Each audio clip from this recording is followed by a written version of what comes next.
The Summer I Turned Pretty Season 3, Episode 10, is all about Belly in Paris, as she somehow manages to outstay her tourist visa and give herself some sorely needed time away from the Fisher brothers. Effectively exploiting holiday-themed time skips, this episode illustrates Belly's, Tung, maturation and newfound freedom in the City of Lights.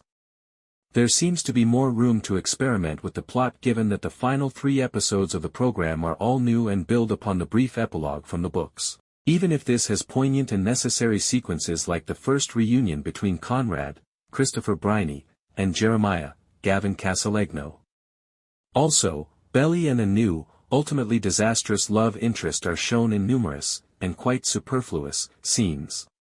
However, the main purpose of Last Year, the 10th episode of Season 3 of The Summer I Turned Pretty, was to set up the impending series conclusion and the inevitable encounter between Conrad and Belly. It was successful in that regard, but I'm still unsure if the final, presumably epic episode will be sufficient to tie everything together.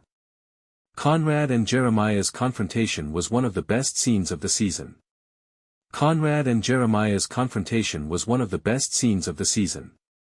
I've been studying The Summer I Turned Pretty Season 3 week after week, and every time I've been amazed at how much leniency and compassion Jeremiah Fisher's friends and family show him. All of it comes to an end in this episode when Conrad confronts his father about how he has handled his relationship with Belly after he cuts him off financially. It was moving that the brothers met at Susanna's grave for the first time following the wedding.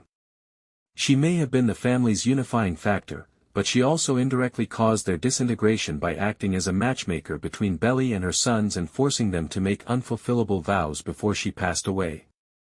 Conrad uses the occasion to chastise Jeremiah for his actions while also apologizing to his brother once more. It was rude that Jeremiah and Belly dated a month after she and Conrad split up, and it's true that Jeremiah treated Belly like a prize, flaunting his win whenever he could.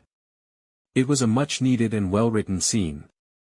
The brothers were not the only ones who found solace in this, the audience as a whole also found solace in it. Casalegno and Briney each put their best effort forward. Although Briney's tantrum was a well-earned release of emotional stress, I was pleasantly surprised by Casalegno's performance. His more poignant moments have so far come across as flat, almost unauthentic, especially in contrast to his portrayal of Jeremiah at his most evil. His performance in this scene, however, matched Briney's intensity, and at this point, all I truly want for Jeremiah is for him to mature and move on, I hope not with Isabella Briggs's Denise, as the program appears to be suggesting.